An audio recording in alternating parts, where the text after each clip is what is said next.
I'm so sick of my neighbor. I'm not going to mention their name, of just letting their dog shit everywhere. I mow my other neighbor's yard, and it's like having to jump over bomb mines to not step in dog shit. And the other day, we went to take our dog for a walk, and it's cold where I live here. It snowed and everything. It was finally a nice day. There were piles of dog shit everywhere, even going down the other sidewalk past their house. Now, I called her and told her that she cannot have that shit up because people are stepping in it, and she had told me that it was because of the snow. Now, all the snow's melted. We've got maybe 4 inches of snow. But according to her, when her dog shit, somehow or another, the shit just melts through the snow, goes down to the sidewalk, and then miraculously gets covered up with snow, so they can't see where the shit went. I have never heard of such bullshit in my life. Thank you. Have a great day. Say no to neighbors who let their dogs shit everywhere.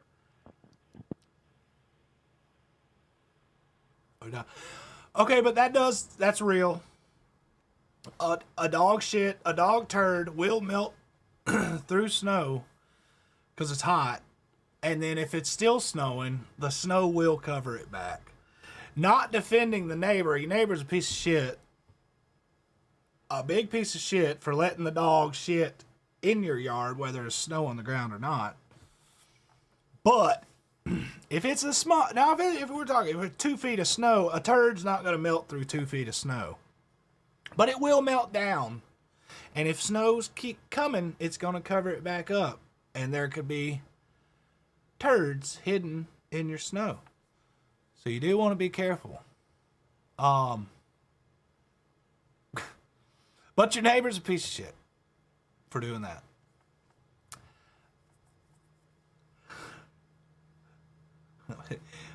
Turds will melt snow, though.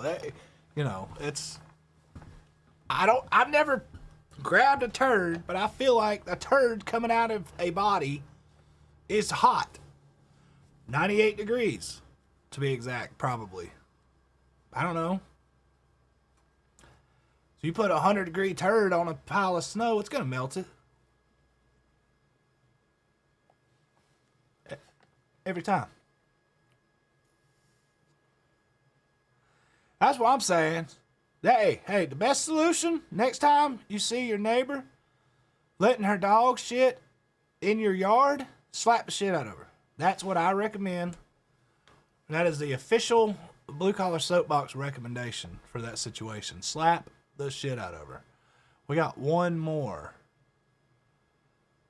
new one that I have not heard. Hey, look, I'm so sick and tired of me being out here in my crappie fishing boat and these bass boats running me over. They come by me 180 miles an hour, and they got 400 horsepower motors on the back of them. They got a rooster tail that's 28,000 feet high. Okay, 28,000 feet high, and I'm trying to crappie fish, and they trying to run all over the lake, trying their dangest to catch a little bass or something, and they're gonna throw it back when they catch it. I mean, what's the use in that? I mean, I'm catching food, man. I'm catching supper. Heard that. And they trying to run me over. Every time I get to I sat at a bridge. Man, boat come through, wide open. 20 foot from me, come within 20 foot. I could have hit him with a rock, okay? Could have hit him with a rock. I'm tired of the bass boats blowing me off the lake when I'm crappie fishing, okay? So if you got your 400 horsepower and your 800 horsepower Johnson Evinrude outboard, inboard, on your big Camus $180,000 boat, and you're going out there trying to dangest to catch a little bass, hey, have a little respect, okay? Just a little bit of respect. That's all I'm asking for. Just a little bit. Little bit. Not a lot. Just a little bit. Slow down. I don't want to get wet by your spray, your rooster tail. Come on, man. Come on. But, sir, the problem is, if they have a little bit of respect, you might not know. The only reason you spend $85,000 on a bass boat, and I just saw the brand new Nitro that just came out. I just saw a video on it yesterday. $85,000 for a Nitro bass boat. If they were respectful, you would have never noticed their $85,000 bass boat, and you would have never thought, what an asshole. You would have just ignored him. And that is the worst thing that can happen. That's the worst thing. You cannot ignore him. Oh, no, sir. You can punch him in the face and get away with it before you ignore him. They will not let that happen. They will not let that happen. These guys. I know what you're talking about, bro. I know what you're talking about. And I'm all about, hey, if I could, look, I'm hating on it because I ain't got one. If I had one, I'd damn sure use it. But you got to be, but they like being disrespectful. They like running by the guy sitting in his John boat crappie fishing 100 miles an hour. Just, they love it. They love it. They just laugh. It's bullshit. I agree with you, bro.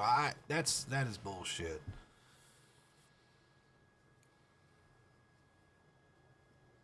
Yeah, it's the same. No, crappie. I've been crappie fishing in deep water underneath bridges and shit. No, they're in crappie everywhere, not just shallow water. I've caught more in deep water than I have shallow water.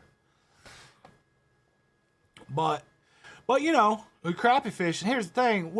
But the situation now, I'm not defending either one, and I'm not saying bass fishermen are stupid. I fish for bass. But you got to look at the situation. This guy's sitting dead still in a boat, probably crappie fishing. He's sitting there, got a couple lines out, chilling, having a good day. You got this whole freaking lake. Why run by this guy who was there first fishing at 80 miles an hour just to be a dickhead? It's so you notice his boat. Damn, that thing was running fast. Damn, I'd like to have that. Sucks I'm sitting here in my shitty little John boat. Man, don't nobody care about that.